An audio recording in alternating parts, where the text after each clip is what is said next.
Welcome, everybody, to another episode of Need Some Introduction.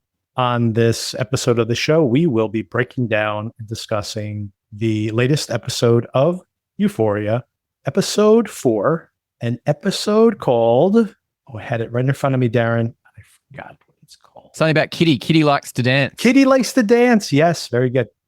That's Darren, of course. Darren, how you doing? Yeah, really good, Victor. Yep. Interested to talk about this episode because I have some major issues with it, but it was also very entertaining as well. Oh, yeah. I'm very interested to get your opinion because then, starting last week, I started to really do a more thematic deep dive into the show and was surprised, to be totally honest, that as I was digging into it, going like, oh, Sam Levinson is really trying to do something here. And I think it's even more pronounced. We can talk about how effective it is, but it's even more pronounced in this particular show. I mean, this paralleling of sex work, obviously, but other ways that we maybe are selling ourselves or presenting versions of ourselves. Anyway, very interesting. And poor Kitty, but we'll talk about her fate here in this very interesting episode of the show. Before we get into that, so anyway, really quickly, calls to action for anybody who I've announced this 100 times. It's finally happened. There's a Patreon out there. And every time I announce it, we get more subscribers. So do check it out. Darren, if I had a nickel for every dozen subscriber we have, I'd have a nickel. So, but you know, over 100 people watched the welcome video. So there's definitely interest. So feel free to subscribe there. And you can all obviously watch the content without subscribing. And it's all free right now. And there will always be free content on the Patreon. So do subscribe, even if you don't plan to donate. But there'll be a lot more content there, a lot more details to come. What you should be seeing there within the next day or so, Alan, who's been a guest in the past, we spent 2.5 hours, Darren, discussing The Boys. So catching up the whole run of The Boys up until now. We are just 3 episodes away. I have many issues with The Boys in general, but Alan's a much bigger fan. So it was an interesting conversation. And we're all caught up, and we will be discussing those last 3 episodes of the show. Some of that will be in the main feed, by the way, but if you want to hear this very long conversation, it'll only be in the Patreon. And we have also recorded a conversation. We're going through the Nolan filmography, and we are now up to Batman Begins. That will also be published in the feed as well. Darren, I know you were catching up on all the Nolans, rewatching with your son. How far did you guys get? Are you guys going in order, or are you just kind of skipping around? We're skipping around. I forget the last one he watched himself. It might have been Dunkirk. He wasn't a massive fan. But yeah, we did talk about it yesterday that we're going to book IMAX for the Odyssey when and if it comes out on IMAX. I'm sure it will. Oh, for sure. Yeah, yes. I'm a subscriber on the Needs Some Introduction pod. So yeah, you can see me there. I've been listening to your stuff. I'm interested to catch up on the Boys stuff, and I'm very interested to see what you guys think of the Nolan Batman trilogy. So yeah, some good stuff there. Yeah, it'll be an interesting conversation. First of all, I am a huge fan of The Dark Knight, which is not a strange, you'll hear that from a lot of people. And I can be, a contrarian sometimes, but definitely not there. I was a huge fan of that. Not a huge fan of the trilogy overall. And I had only seen the first Batman film one time. And I had the exact same reaction to it this time around as after seeing it after 20 years, which was, it felt pretty inconsequential. But I have to say, and obviously we get into this in much more detail in that conversation, but I was just really impressed that the action, even though it's pretty mundane by comic book standards nowadays, really holds up and is really suspenseful, mostly because it's really practical, right? This is all actual stuff smashing into other things, or miniatures that are like smashing through buildings, and all cut perfectly. So you can't tell when you're seeing a miniature and when you're seeing, the Batmobile running through Gotham City. And just the practical effects it just really goes back to something that I harp on over and over again, that this overdependency on CGI has really, really made a whole era of movies not hold up as well. And anyway, so that was one thing that was definitely a plus. But it's still it's not a required viewing for me. It's just still fine. Yeah, well, to be sandwiched with The Dark Knight in the middle, which is a stone cold classic, it's tough for those other two to mix it with it, I think. Well, it'll be interesting to see the rest of the other two, by the way, because here's the real surprise here. Alan, who is a big fan of the boys, and I have problems with the boys, so that was an interesting conversation to have with him, although I'm still on board with it. Alan hates The Dark Knight, so I cannot wait to have that conversation with him to see why he despises it so much. And he's never he's never seen the third one. So anyway, it'll be an interesting conversation for sure. And I have intentionally not even poked around to see where that opinion comes from, so that it'll be a fresh reaction when we rewatch. That's cool. Yeah, I think the third one has some of the best sequences in the whole lot, but very uneven, I think. Yes. But yeah, that's interesting to hear why he does not like the second one. That's news. Just to digress one more time, I mentioned this on one of those conversations as well already, but my wife had not seen any of the Batman films. We did not watch Batman Begins together, but I had someone bought for me as a Christmas present years ago when I worked it was a grab bag gift at an office I worked at. One of my underlings, he bought me The Dark Knight, and he bought me Fight Club as well. Like, this was his gift for me, was Blu-rays, both Blu-rays. So my wife had never seen, she had seen the Fight Club and we watched it together again, but she had never seen The Dark Knight. And she was like, I don't really like comic book movies. And she was so blown away from that. So loved that film. And then I'm like, oh, she goes, there's another one of these? I'm like, yeah, The Dark Knight Rises, which I wasn't a huge fan of, but I was fine with it. And then we watched that one and she was just like, she's like, what is this? I am not interested in this movie at all. So, it does not live up to The Dark Knight, unfortunately. Yeah, funny. Yeah, okay. The Dark Knight. I mean, Heath Ledger. He's a guy that grew up in similar circles to me, just a few suburbs over. So yeah, massive fan of his work, especially in that film. Oh yeah, for sure. Yeah. What a double header to be making that, and right after he made Brokeback Mountain, and like just two so utterly different performances, like being so over the top and then being so restrained. It's a real tragedy, of course. So many of these really talented actors. Oh. He's really at the peak of his skill, and so another gone too soon, obviously. Absolutely, yeah. What a shocker! Yeah, he was a great artist. So that's all on the Patreon, by the way, and some of this will pop up into the main feed. But like I said, do check out the Patreon. You'll find stuff that you'll like for sure if you like this podcast at all. Second of all, I want to talk to you about Widow's Bay, and this is the announcement I'm going to make. I think I am going to go week to week with this show, and I'll bring in Darren. Maybe I'll bring you in at some point. I'll bring my sister in on it. I'll probably watch it with my wife. I had a sense that this thing might be popular, and now it does seem like it's been like number one on the Just Watch list. And now I literally had multiple listeners email us and be like, please cover Widow's Bay. So you know what? We're going to cover Widow's Bay. So expect a full breakdown later in the week. But I know you caught up with it. So what was your general opinion? The Jaws prequel is what I'm calling it. I'm down with that description.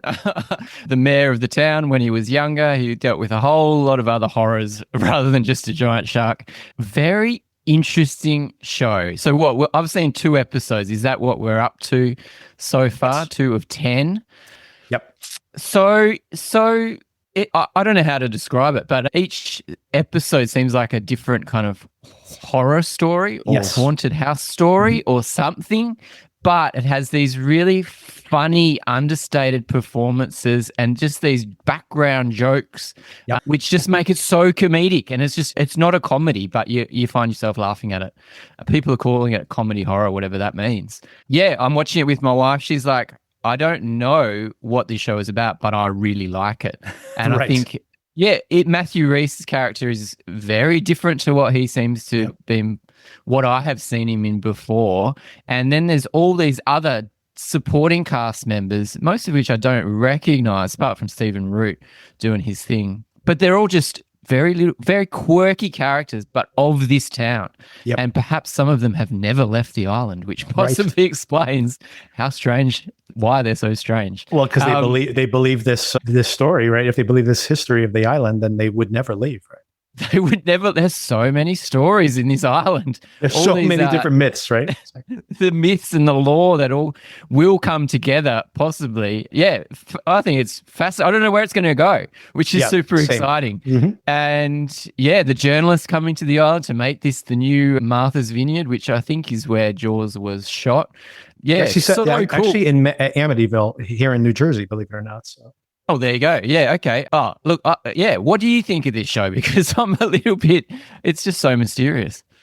Yeah, I'm in the same boat. I was actually vibing with it. It had a very unique feel. It doesn't, like you said, it doesn't really put its thumb on the scale to be really horror or comedic, but the comedy just kind of like erupts here and there. I have my wife still has to catch up with it, and I actually made the pitch to her that it was like Mr. and Mrs. Smith, which was, Hiro Murai is also one of the creative forces behind both of those shows.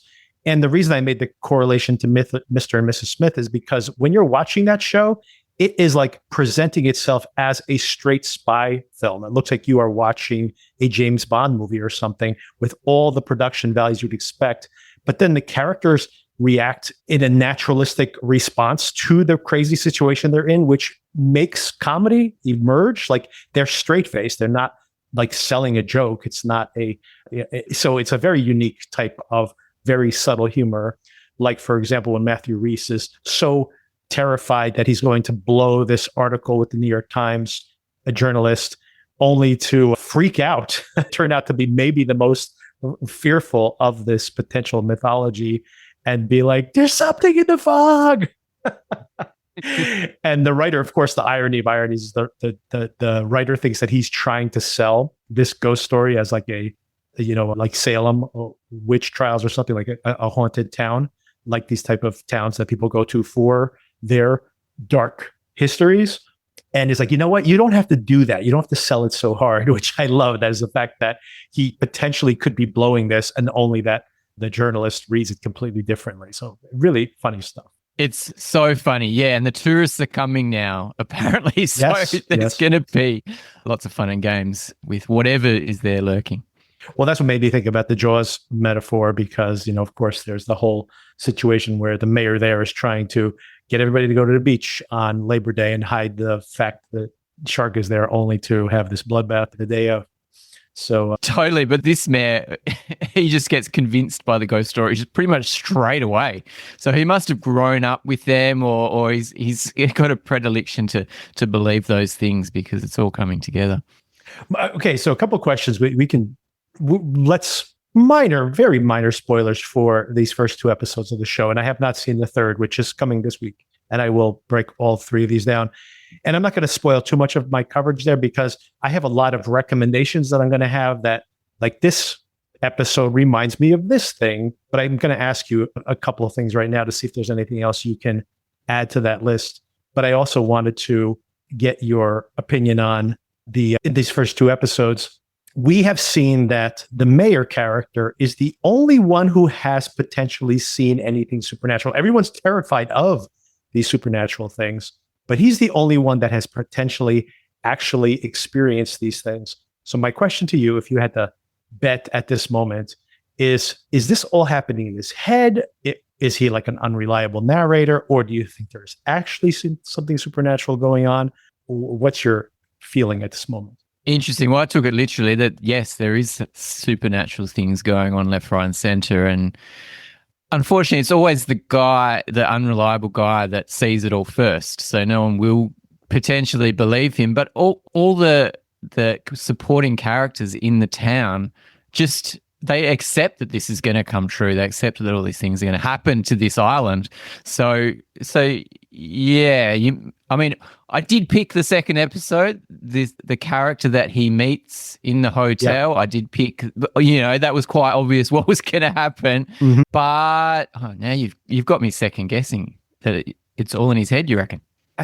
I actually don't know, but I think the show is giving us that plausible deniability, because you think about, and by the way, here's the question I was going to ask you. So as far as like what you see references to other things, a lot of critics have said, and this is definitely the case, this is very influenced by Stephen King horror. Of course, you have like New England, and you have, a lakefront town, in this case, an actual island. So there's a lot of Stephen King feeling stuff here, but it really, like, from episode to episode, going back to Hiro Murai directing season 2 of Atlanta, and every episode was a horror film, that at this moment, even though this is another writer, by the way, she's like written for Parks and Rec, so she has mostly a comedy background, but of course this is a collaborative effort always with these type of shows. But in episode 1, the big reference point, I think, is obviously the fog, the John Carpenter film, right? You literally have, of course, this guy disappears in the fog. He comes back. He's like reanimated, like the whole scene when the fisherman comes back to life in the mortuary, or I should say the morgue, in the fog. So there's definitely a reference to the fog. And maybe there's other things that are referenced there as well. But that was the one that immediately jumped to mind for me. In episode 2, I thought of The Shining, which of course is a Stephen King reference, but the whole idea that, you're like having this drink with this ghostly figure and like, is there someone there or is there someone not? And that whole dynamic was definitely something that I thought of immediately in seeing that. And Darren, here's episode 3, by the way. It's called The Inaugural Swim. Here's the Jaws reference. And it says, it's time for the annual beach opening. Lay out a towel as the mayor tests the waters, quote unquote. Unrelated, do not pick up hitchhikers. That's the description of this week's episode. I love That's the unrelated, funny. Do not pick up hitchhikers. Completely unrelated. Yeah, so funny. And they don't hide their references either. Like no. It's obvious. Yeah, the fog, or I remember the mist, the things coming out of the mist. And yeah, totally every haunted house movie, especially The Shining for the second episode, they don't shy away from it. So it's obviously he's bringing up these references for some reason later in the series. But yeah, so fun. Maybe because the conventions of those films and he's going to play with those conventions. Yeah, super cool. Really fun. Yeah, I'm enjoying it a lot. And so more to come this week for sure. Yeah, so we'll do episodes 1, 2, and 3. Probably Wednesday I'll drop that episode. Looking forward to it. Okay, so we maybe just a minute on Margot has money troubles because it segues a little bit into our coverage of Euphoria. But I've seen some of the reaction to this episode. Some was pretty positive. Some was kind of negative, saying it was like a filler episode. I actually loved this episode. I liked her confronting her mom with what she's doing right now and her mom at this wedding in Vegas, and how another wedding episode, right? Just 1 week after the Euphoria wedding. So there's a lot of paralleling here going on, inadvertently, I'm sure, but a very different type of wedding, although thematically some of these things overlap. And I really like that. Like she's really like doubled down and made this decision to go forward in this particular line of work. How are you still liking the show, or how's it going? I was a little bit skeptical when they were on the road to Vegas. I'm like, okay, this is a bottle episode. This is a road movie episode. What's going to go on? Another wedding again, which could have been very sad with so few invitees, but actually it was extremely touching. Hey, you eloped when you just say that last week? Exactly right. Yeah, we had a few more guests than that. More than that. About 10 on each side. So it was a little bit of an extra elope. Yeah. But I thought this was possibly the best episode of the season. I really loved it. I thought it was really, really touching. Margot's face towards the end, I mean, she was just portraying all these emotions. It was really heartfelt. And I'm totally on board with the show. I absolutely adore it. Yeah. So interesting that you've heard some criticism about this episode, because I went the other way. Loved it, just like yourself. Yeah, I agree. It is possibly my favorite episode so far this season. And if not my favorite, then definitely one of my favorite for sure. And maybe the most like heartfelt of all of them for sure. Yeah, and it's a great way to bring all the characters together as well. Right. Poor old, Nick Offerman being the Manny in the hotel room. He doesn't really want to be seen out and about, to give the newly married couple their space. And Greg Kinnear's doing a great job as well. Oh, yeah, I loved it. Loved it. So heartfelt. Cannot wait for the next one. Same. And we're more than halfway through the season, so very curious to see how it all lines up. And I'll definitely be covering the finale of that show once we get to the end of the season. And also what was interesting is that Margot's parents both had different reactions to her sex work. And I think that's very interesting. I'm watching it with my wife now. She's fully caught up. So I've basically seen Margot through twice. And yeah, seeing the father's reaction, and then he came around quite quickly because it's not so far off from his pro wrestling career. And then seeing Michelle Pfeiffer's reaction, who wasn't a sex worker, but was a Hooters waitress, which is could be seen as straddling a certain line. It's going to be really interesting to see where she falls next episode on her opinions of Margot's actual sex work. Yeah, really fun and interesting too. And very interesting subtext there, much subtler than it is in this show. But here we can segue into Euphoria explicitly, because you have the dad coming to that revelation. I think when he gets injured and he's like, I might be paralyzed, but of course he recovers, that two things happen there. One is he realizes, like, I can't alienate myself from my daughter after I'm just starting to, reconnect with her. So I think part of that was just like kind of him being aware of his, mortality. But more importantly, I think it's the fact that, think about what he's doing. He's performing for the public. He's an older guy now. He can't do this anymore. Wrestling itself is just a performance. It's not actually people beating each other up. It's like a coordinated dance of a kind. And then he's like saying, well, I don't want her to use her body to perform these things, because for me, I find it shameful. And then he's literally saying that to her and then going and doing this to himself. So I think that internally he's clicking that, like you said, this is all a performance. It's all tied in with that. And of course, very importantly, I think the fact that the Hooters waitress, of course, not a sex worker, but it is obviously like, why do you go to Hooters? Like, that's not because the wings are actually pretty good, I'll say, but it's not just the wings. You go there because you go there to, get a little titillation, right? So again, this is what her mom has channeled previously. And there's some aspect of her not wanting to confront that about herself that, of course, makes her very uncomfortable. So it's really interesting that they are able to, reveal that through the character interactions, and surprising how different people react differently. The mom might come around, though, we'll see.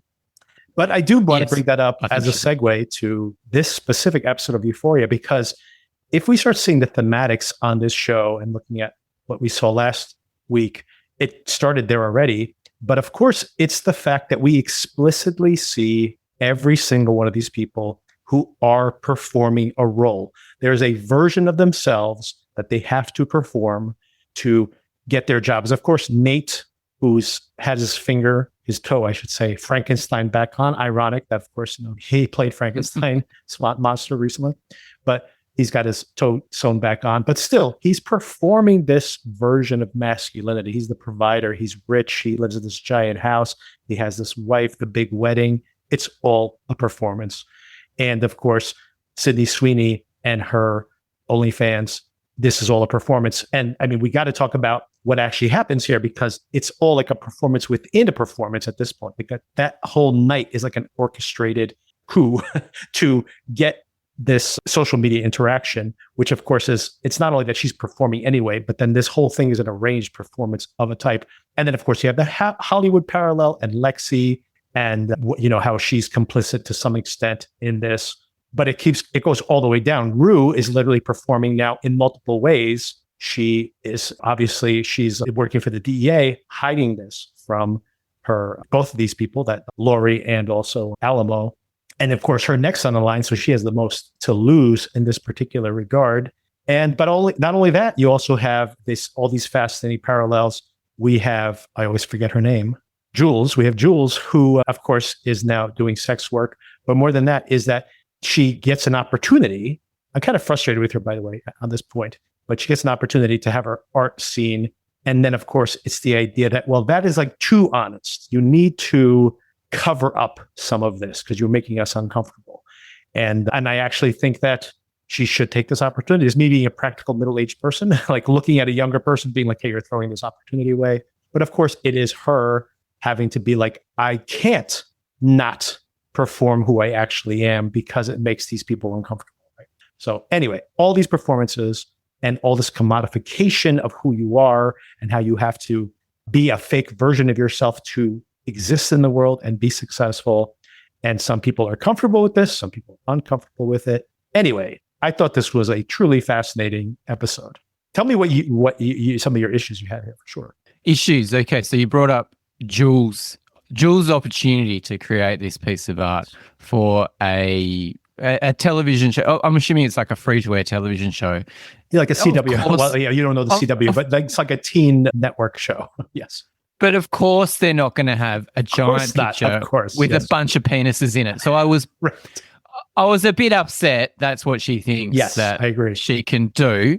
Also upset with Lexi not giving her any real guide and just trusting it. I mean, Jules, that she's not a normal person. She's going to bring all her experiences to this art. Just give her a couple of guidelines. I'm sure artists would like a few guidelines if they're creating art for a show like this. So I didn't believe that at all. And I think possibly when she's wrecked her painting at the end, maybe they'll just go with that because that could look cool. Although there was still some penises poking through, I did notice. And also Lexi, she didn't have anything to do in this episode. Yes. I didn't like her and Sharon. Who cares that the show? I'm not interested in this TV show at all that they're making. There's not enough of it. And then Lexi by the pool with all the gang together, who were never really a gang in the previous Euphoria seasons, and she's just there to chastise them. Oh, you're doing sex work. You're just a pimp. That just didn't gel for me, and I didn't really need it at all. So I'm interested in what you think. The title of the episode, Kitty Likes to Dance, how that ties in specifically with Sydney Sweeney and Maddie's situation and also Rue's situation, which feels so completely different that I don't know how you can have those two in the same room at any time. Those stories are so different, but also very entertaining. So I did like those two stories, not the other ones.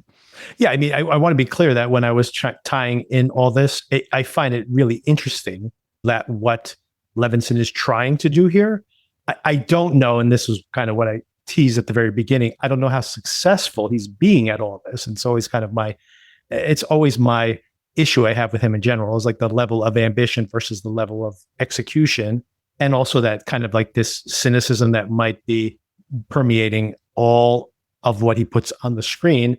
And I feel like I'm going to bring it up again. The Idol, I feel like The Idol is very telling because I always had my doubts about how much of what he was doing was maybe just cynical or just opportunistic or even cruel, and how much of it was because he's obviously incredibly skilled as a writer and as a director.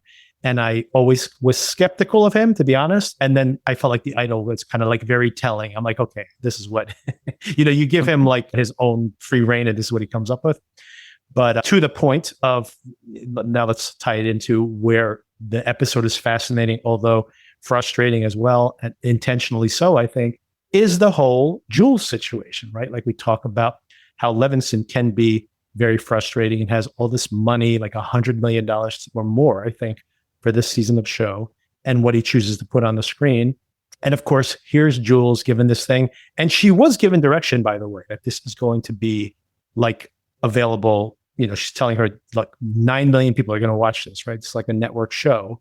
So you have to be like in a twilight zone to think that this is appropriate to put up on the wall for a network TV show that, like you said, is just being seen by the general public.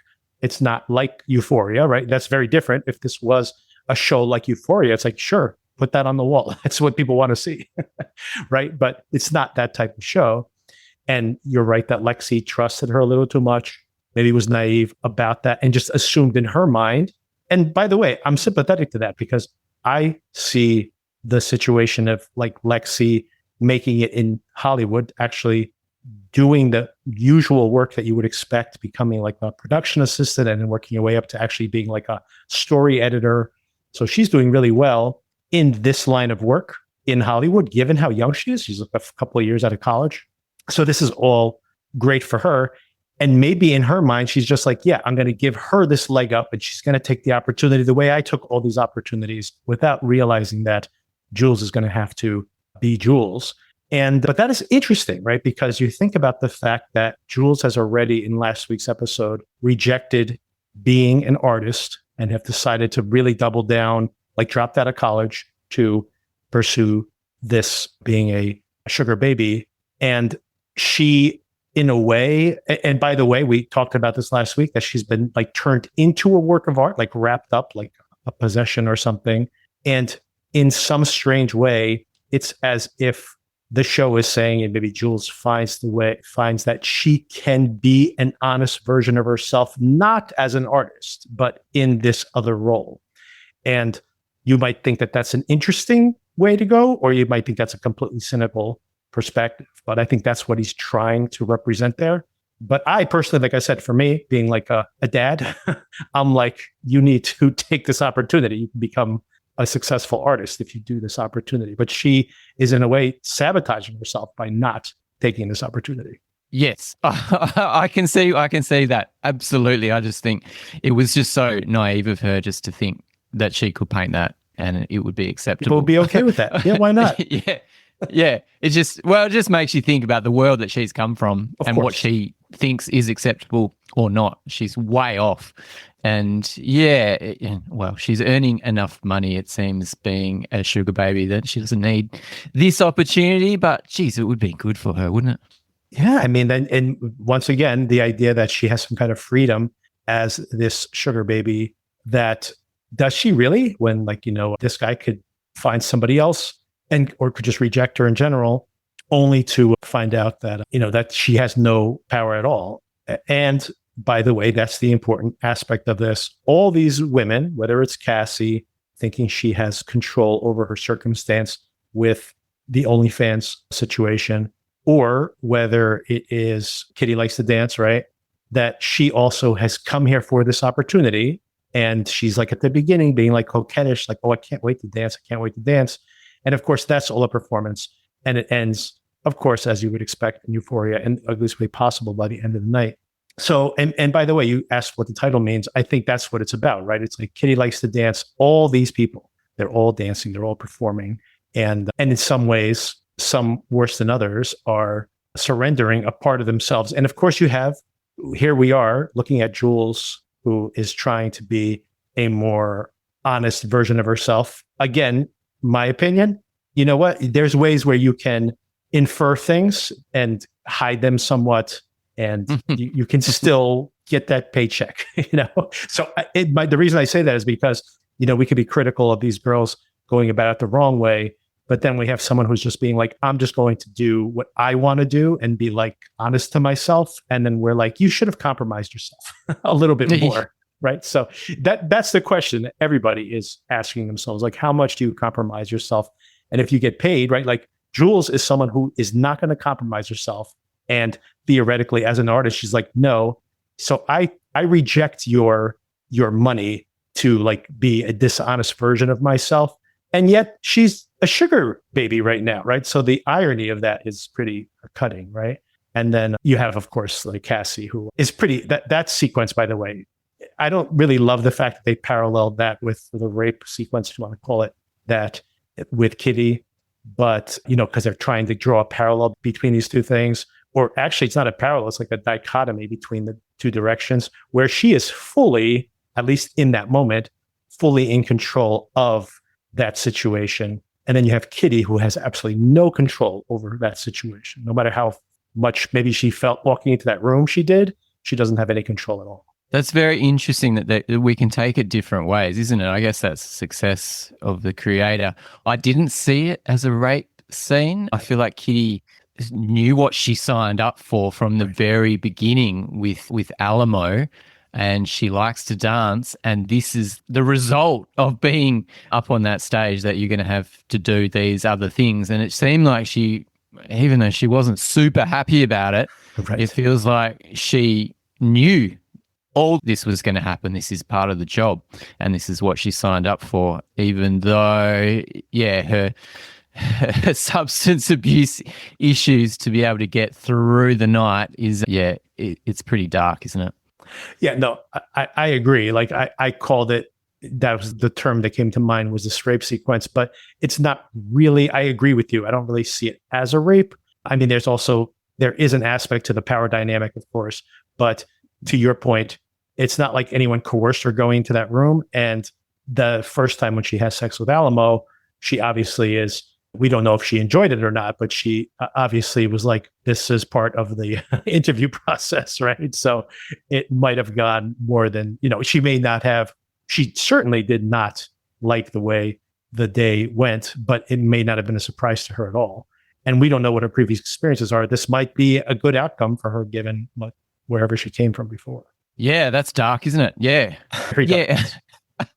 I just struggled to parallel her journey with the one of Cassie's and Rue's as well, which feels like that's what they were trying to do. But yeah, I couldn't connect the dots. But yeah, I think they do a much worse. The Cassie thing I found fascinating in the way that they are really not going like that. There's the power dynamic is very different in this moment. I think Cassie is empowered by this situation, although things might have turned dark if they didn't, and Maddie was not able to open that door at that very moment.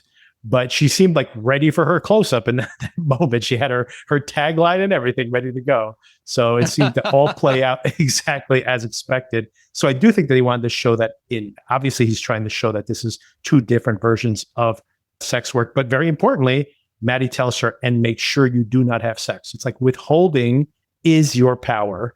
And in the immediate parallel to that, we have someone who is not withholding at all. So in that regard, if we take Maddie's philosophy on its face, then who has the more control? I actually do think that Cassie is smart to not give everything away.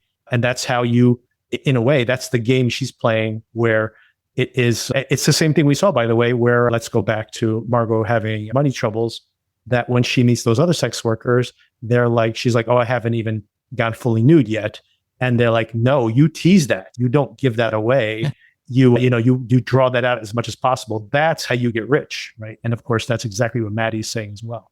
That is totally the parallel I thought of, was back to, Margot's got money trouble, where she does not, she can't give that away for free. You got to tease that as long as you can, because it's almost all over once you do that. Well, one girl said she gave it away for like $2 or something. Not the right way to do it. Oh, you live, you learn. And I really enjoy that Cassie and Maddie sequence in that influencer's house. It's almost like this is a new kind of voyeur / strip club that we see play out online. Maddie, I'm not sure if they were her social media team with her, or they were his, or they just kind of all double up and everyone shares content. But I actually thought that this was, I think they went alone. I think I read that scene as these are other influencers who are there. And she's like, hey guys, get in that room. You guys are going to have really good content. So I don't think it was coordinated in the moment. It was coordinated, but I don't think it was that planned out. And a rising tide raises all ships. And it seems like if everyone's got all this dodgy content that's coming out of this party that's specifically there to get content of pretty women dancing with relatively little clothes and possible sex trysts and all these possible situations that play out online. Yeah, I thought it was really fun and something that's pretty new to me as well, so which I thought was interesting. Yeah, that was, for me, definitely the high point of the show, and the show actually working at its best. Everything else you ding the show for, I agree. Nate still, at this very moment, they do not know how to integrate him. Like, there is all the talking points I put in there. Obviously, that's what they want us to see. It's not cohesive yet. It's just like, he's there also.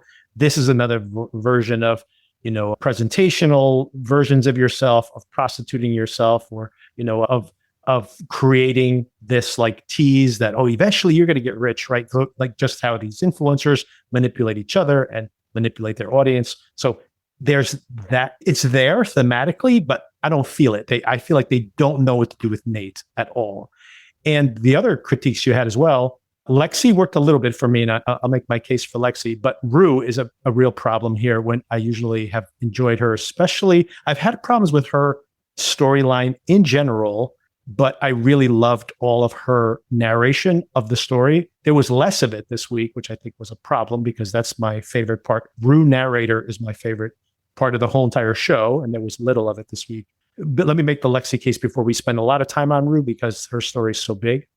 But the thing that I think is interesting about Lexi is she's not only working in Hollywood, she was, I think, in season 2, this representation of taking other people's experiences, witnessing it, and turning it transformationally into that show she did that at the end of season 2, and how that was it was cathartic for these kids, right? At first, people thought that she was almost going to get beat up or whatever for this, and then eventually it turned out to work in her favor.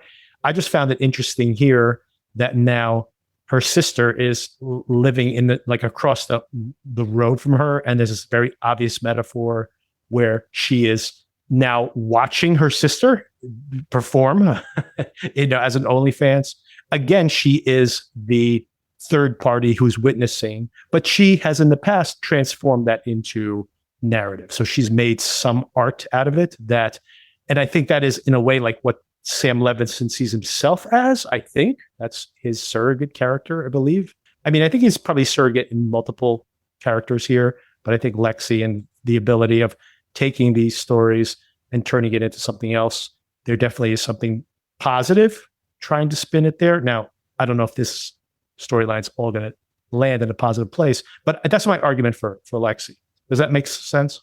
It does make sense. And I can see Lexi rejecting this kind of studio television system as well, where her ideas and her artists that she brings to the table, like Jules, are not being seen for what they are. And she's, like you say, her sister's out and about in the world having a super interesting story that's very relevant to today's audiences. So I think I can see Lexi's storyline going to create her own art. And the word that you use, cathartic, about last season is very apt. And that works well. Yeah, so I don't think that they fully integrated her, but I was really curious as to what does this have to do with the rest of the show? And I start seeing now, as Cassie and her are more geographically close, that she now gets to watch her sister, which of course is the same dynamic she had when she was younger. But then she turned that into something last time, and now she's in Hollywood. So maybe there's an opportunity here for her to integrate that into what she does and make something positive out of it. Or I didn't even think about that until you brought it up. Maybe she partners with these people, and this maybe has a more happy ending than I imagine. I don't think it's going to have a happy ending, but maybe I'm wrong about that. Maybe there is an upside. Now, the last thing I want to bring up, because it is problematic for sure, is the Rue storyline, which in general, as I mentioned, I haven't loved this whole her being torn between these two different toxic powers that are all kind of two negative forces that she's ping-ponging between. And now, of course, the DEA has, brought her in as a snitch. And what did you think about this? There's some comedy in the whole questioning in the first scene, which I thought was pretty good. There's some suspense in the whole poker hand, which I thought was clever. And then, of course, we have the whole heist at the end, which, how did that work for you? There's a lot of plot that circles around this whole Rue thing. And I really didn't care that much about it, to be honest. Well, I will say, for a lifetime drug addict, she's pretty bad at lying, which I thought Right. she would be better at. I love the poker scene. Makes me want to learn how to play. I thought it was really cool. We've got our hitman security guard, Bishop, also with a very strong... He was very invested in that game. I liked him. And... yeah, look, I really enjoyed this storyline. I enjoyed Rue, and I'm just trying to think of what happened. And then we had the other stripper coming into it, Magic, and she is a bit off. Oh, yeah, she Rue. called her off because she was questioning Kitty as to whether, are you being coerced in some way? And then the girl with the magic, the girl with the neck brace, the bedazzled neck brace, she goes and says, I heard her, I don't trust her. And then that means the guy who works in the money man, the guy with the safe, he brings her in there, and then they're listening in. The DEA is listening in on the phone call. They warn her about what they heard in the office. She apparently has planted drugs in Magic's locker, and she's about to have them go and look to find it so that she can discredit her. And that's when Laurie's hench people show up and rob the place. Great heist. Vendetta for the vengeance, I should say, for the dead. For the tarot, for Paladin. Yeah, and Paladin. were they wearing masks of Obama? I don't know what that's a good. Maybe it was. I couldn't place the face. I thought it was like a racial joke against Alamo It there, would but be, yeah.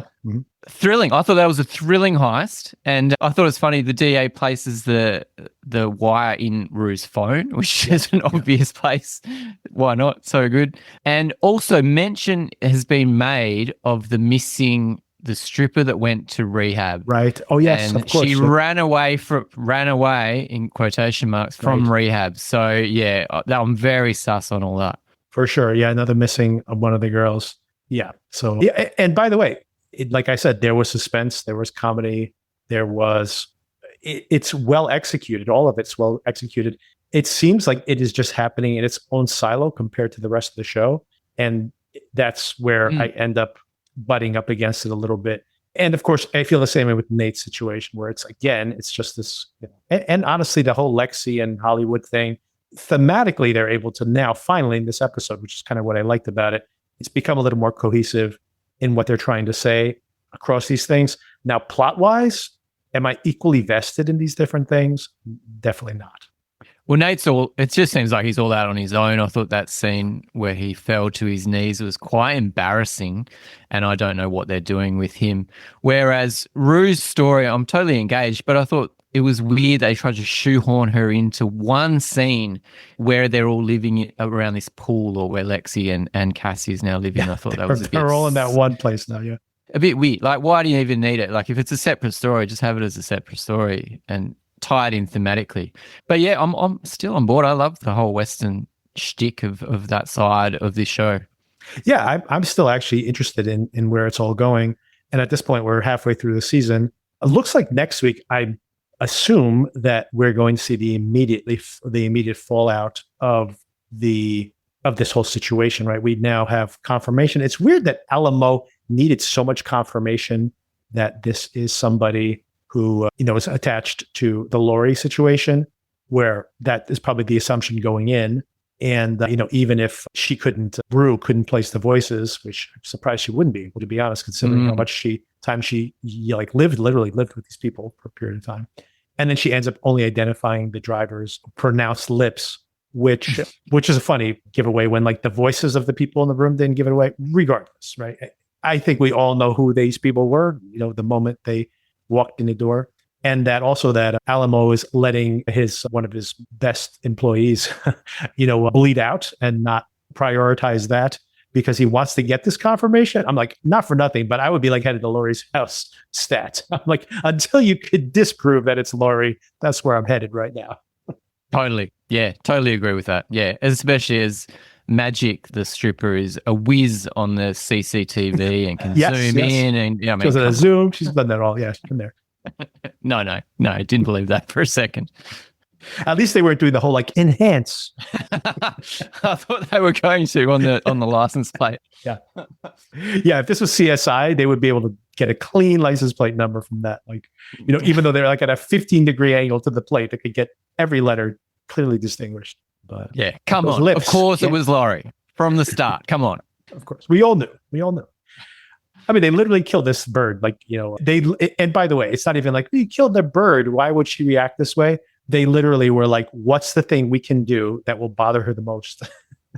And they did it. And then they hit them back. It's like, what a surprise. Yeah. And Alamo's like, you killed him. And he's like, only because you told me to. I didn't want to. I don't understand why Alamo, maybe Lori has connections and she's somewhat untouchable. Like maybe the cartels will come in if they just wipe her out.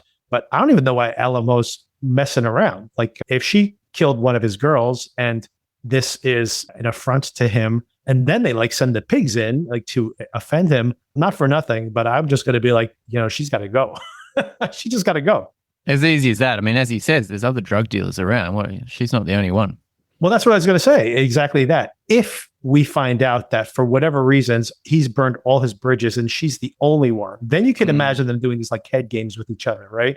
But if he's just like, when Rue's like, well, should I try to rekindle that? And he's just like, I don't care. Like, I'm never going to buy from her again. All right. Well, then what's this tit for tat? Just cut it. Like either forget her for good or get rid of her. And now at this point, I think they're pretty clearly just going to try to wipe her out. Yes, agreed. Yeah. And these guys, I mean, if I had to guess how things are going to play out, they did get the drop on oh, I forget his name. I love that character and I forget his name all the time. Bishop, right? Bishop. So Bishop. they did get the drop on Bishop last week, though. But I have a feeling that if these two powers go head to head, they're going to get wiped out by Alamo's guys. Yeah, I can see that. Absolutely. I just don't want Bishop. I'm just thinking now, Bishop might get a bullet. I really like don't that want guy. that to happen, though. I really do like Bishop. He's also pretty philosophical. I like the fact that you know that Philip, I call him Bishop, you know that Bishop is probably when they're playing poker and he's trying to get the heat off of Rue and he's like saying, come on, I want to play. And he does have a good hand. So part of it is just like he cares about the hand. But it does like what is like sideways glances at Rue. It seems like he's trying to get the heat off of her. So I feel like he knows, and we've seen like some philosophical moments with him. He kind of knows what's going on, you know, like he's more than this basically. So I can imagine a situation where like if he can get out of this circumstance, he might want to be like roam the Midwest or the West like a Ronin or something, and maybe not just work for Alamo for the rest of his life. Yeah, I can see that. Yeah, he's his own cowboy, isn't he? He could be Paladin, like the philosophical. I mean, like the character Paladin in the Has Gun Will Travel. He's like this very educated, very erudite, presenting, well-dressed man, but he's also like a cold-blooded killer. Right? So that's probably what he wants to be. It's probably his role model. And why is he tied to Alamo? Yeah, what's Alamo? We don't know. That's him? A good question. That I think there's something there, and maybe we'll find that out before the end of the season. Laurie did love that bird, though. She did love that bird. It was a magnificent animal. Indeed. It's a pretty big coffin for a bird. I guess they don't make them that small normally. Anything else that you wanted to circle back to? I like, I never watch the coming attractions, what's coming next week. So that's all a mystery to me. But are we halfway through? I think this is the fifth, right? This is the fourth. No, fourth of 8. Yeah. So we're halfway. Great. Yeah. Well, look, I'm still very invested in this show. I just love that I don't know where it's going, and I love the Western of it. I think Rue, she just keeps getting herself in deep trouble with anyone, and she somehow she weasels her way out of every situation. Yeah. Somehow. So I can just see that happening again and again. Looks like there's going to be a bit of a gang and DEA war in the future, and how that ties in to the rest of the characters is a mystery to me. I did see the coming attractions, but it seems to be very vague in what they're presenting. But it does seem to be like you don't hear any gunfire at all, but you do. It does seem to be like they are headed, as you would assume. This is not much of a surprise. They're headed to Laurie's place. And to your point, this is something that is not in that teaser. I don't think it is anyway. But I immediately thought exactly what you were saying.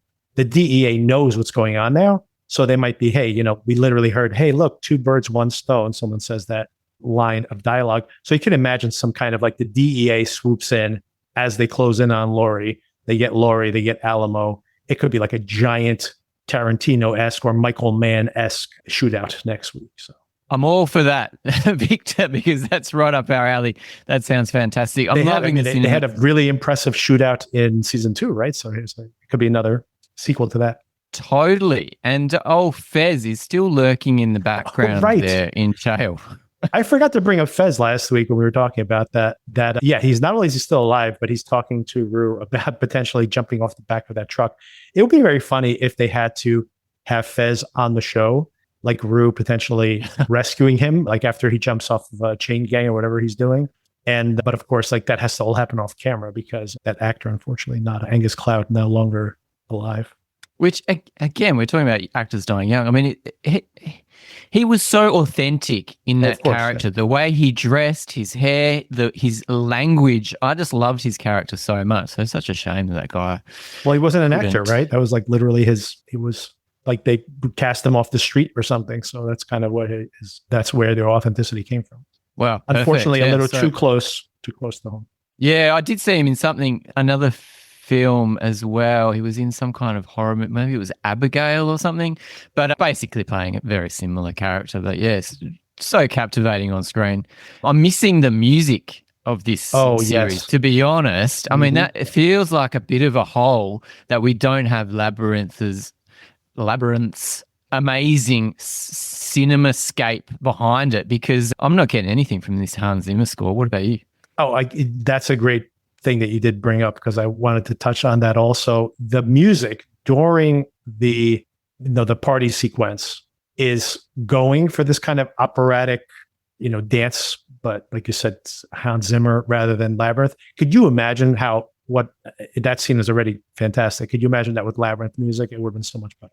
Oh, it would have been dripping off the screen. Yeah, it's just not there, which is such a huge disappointment, I think. Whatever happened between those two, I mean, it's kind of silly.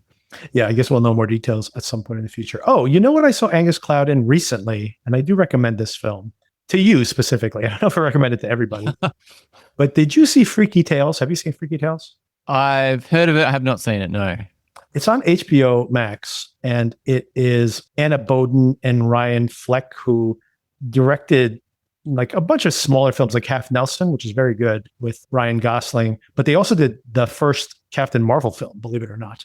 And their follow-up to Captain Marvel was Freaky Tales last year. And the cast in this is crazy. Pedro Pascal's in it. Ben Mendelsohn's in it. Very good in that, by the way. Tom Hanks is in it. Too Short is in it. There's a whole sequence in it that is based on like a stand-up story that Too Short told. And anyway, it is like an anthology, and it is so violent and so over the top, but really like so heartwarming and sweet. Such a bizarre blend of emotions in watching this. And I can understand people hating this, but for some reason, and also just like that nostalgia for like the late 80s was just so perfect. And I think it's all these stories, like mythological stories about Los Angeles, and which I'm not from LA, but it like made me nostalgic for like a Los Angeles I never knew in a way. And I really liked it. It's a lot of fun. And I think you'll like it. The music is really great, and the vibe is really cool. And there's just like the last sequence is so over the top and so hilarious. Anyway, so check it out. Freaky Tales. It looks like something that I should know. And it's got decent reviews as well. It's not like it's under 50%. It's at 75%-ish, whatever that means on all these aggregators. But yeah, thanks for the tip. Yeah, for sure. And it's an anthology. So I think even the negative reviews will be like, oh, it runs out of steam by the fourth sequence or something. But I guarantee that most folks, I mean, if you like Euphoria, I would say that, of course, is also set in Los Angeles, that if you like Euphoria, that at least a couple of these episodes, which is what it is, like just these short films inside of like an omnibus story framework, at least a couple of these are going to work for you for sure. Yeah, excellent. Yeah, no, that looks fun. And you can see Angus Cloud one more time. I think it's his last performance. All right, Darren, thank you again for the conversation. We have 4 more episodes of this. We will be talking about the Widow's Bay, still watching Margot's Got Money Trouble. I think there's 3 more episodes of that. Yeah, there's a lot on. I'm up to date with Half Man as well. Did you watch the second episode? We should talk about that for a minute. Maybe we could talk about that for a little bit if you have time. I did not really like the second episode of the show. How did it work for you? Yeah, well, it comes out on like a Sunday night for us. So to kind of relax in front of the television and watch a bit of Half Man. Yeah, it was pretty disturbing. I found this episode. It was quite challenging. I'm not altogether unhappy that they put me in these situations and then just let you sit in this atmosphere, which is really uncomfortable. I appreciate the filmmaking, but yeah, if every episode is going to be like that, it's going to be a struggle to get through. But I appreciate it for what it was. Yeah, my general opinion of this is, once again, Baby Reindeer was a binge, but did have these kind of hooks at the end, so it would have worked, I think, as a week to week. This, to your point, it's a little too much of the same. And then now this is my own personal problem, where I am playing out like, what is this? Where are we going with this story, basically? And okay, so right now, if anyone's still listening to this at all, if anyone out there is still listening to this, then I might consider this a spoiler. But I'm watching this show and I'm just like, okay, so now that we know who he's getting married to, is this all going to be like, well, there was this part of me that he represented, and then I had to like send him to jail so that I can live my life, and now the guy is back and he's Like I just feel like if in the end it's just like toxic masculinity is bad, be yourself. I'm like, man, can I just watch this same one note? And like you said, it's a rough watch, right? This abusive and tough episode of show. Can I watch this week after week to just land there? Like and maybe I'm wrong. Maybe there's some more fascinating revelations to come, but I'm like, this better not just be like a slog. And then you get to the end and it's just like, you could have just told me. And then they hug it out. I'm like, oh man, like if that's the case, this would have been a complete waste of time. You got to say. I feel like, well, maybe I hope the creator is a bit more on the ball than that. I hope because, so. yeah, if it's that every week, yeah, it is going to be a tough slog for sure. My goodness. But I think there is fantastic filmmaking involved in this, and there's great acting. And like I say, I don't often get put in situations like the spin the bottle situation that these characters are in. I mean, spin the bottle can be an edgy game at the best times. I haven't played it since I was 12, but yeah, playing it as an adult with all these characters involved is challenging. And they're all 30. Yeah, they are. Love the French chick. Thought she was great, even though she knows the darkness that's in this guy. But she's like, yeah, I'll have a sample. Why not? Let's see what exactly. Yeah, you only live once. Yeah. I know people like that, and yeah, it's so funny. I love them for it. Surely that's not what he's saying. Surely we're not going to watch this whole season and that's all that there is. Baby Reindeer had a few different stories involved, especially that whole sexual assault story that came out of almost nowhere in this stalker story. Fascinating show, but I feel like that was a bit of a slog at a lot of times too, but still satisfying at the end. I think, yeah, I don't know. You got to put yourself through these things to get the value out of them, but we'll see where it goes. But yeah, Sunday, maybe we'll change our schedule, but yeah, Sunday night relaxing in front of the television with a bit of Half Man is not the way to go before Monday morning. Here in the US, we get it on Thursday night, and I saw it the same night I watch, also Thursday night, I watch Your Friends and Neighbors. And I did not like either one of these episodes. I'm like, this is a very unsatisfying Thursday night for me. With two back-to-back, like very disappointing episodes of TV. So that I'm covering on the podcast. So yeah, it was maybe it was just a bad, and we're only 2 episodes in, but I just feel like there's not enough story here. I mean, and I got to tell you, like at this point, it's almost comical, and this might change. The balance might change. But it's almost comical how little time they spend with the more recognizable actors playing the role, where he just rolls it. And like, they have his voice with this husky thing, and he like rolls into town. It's like a horror movie. It's like, you invited him. And then you hear like in the background. It's like, oh no, here he comes on his motorcycle. And it was just like, honestly, it feels comedic. And I don't think that's the tone they're going for, because it's so over the top. I mean, man, like when he's and like when his husband to be says to him, did you invite him? And then they cut, and like all we hear is the leather jacket crinkling, like the sound of the leather stretching. And I'm like, oh my God, like it was just it's almost like, that's what's going to happen, because that's just the tone that the show's been in this whole time. It's a little, I don't know. This tone is not working for me at all. So. Yeah. And when he goes he can't say I do unless he gets the nod. Yeah. Exactly. This is where I started to worry that that's all we're going to get at the end. It's like, that would be really bad. So yeah, it is interesting, the framing device, and how the older actors are actually not in it really much at all yet. I wonder if that's going to change. Yeah, I'm still fascinated by it. I'm still going to watch it. Maybe like I said, I'll change up my schedule, but yeah, I'm still fascinated with this Richard Gay character and where he comes from, and what creative stuff he puts on the screen. It's unlike anything else. By the way, for some reason, well, I know why, the whole like him rolling up in the motorcycle. Have you seen Pillion yet? No, I haven't. I've heard about that. It's coming. I've seen it. It's coming to HBO Max, so we can talk about it when it comes out. But that film, except for like the last scene, like when I was watching that film, I'd say the first 80% of it, I'm like, this might be a 5-star movie. Like, it's incredibly good. And maybe you see this very strange dynamic between these two very different people and how perfect that movie is in so many ways. And maybe that is tainting some of what I'm watching here. But anyway, that film is really great. And by the way, has a very satisfying ending, but it's like if it had like somehow had a transcendent ending, it would have been like a 5-star. I think I ended up getting it 4 stars because I'm like, okay, the ending was kind of standard fare. But up until then, it was a pretty amazing film. But when that premieres on HBO, which I think is just a few weeks from now, maybe we'll talk about it. Yeah, it came out a few weeks ago, a couple of months ago. I just came and went, didn't even see it at the cinemas. So yeah, looking forward to checking it out. Yeah, I think most people will see this on HBO, and it'll be quite the conversation starter, I think. Although, I mean, I got to say that there's a lot of was written about how explicit it is. Maybe the version that played at the film festivals was more explicit, and then they cut it for theatrical release because it was not very explicit in the cut I saw. But anyway, I guess we'll see what version ends up on HBO.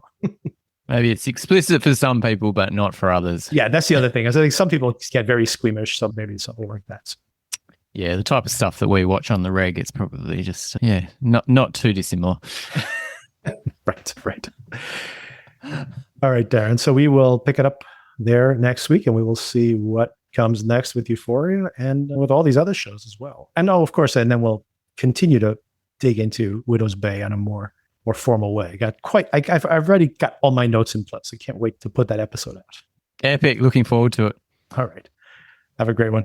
Talk to you soon. Thanks so much, Victor. All right. Cheers.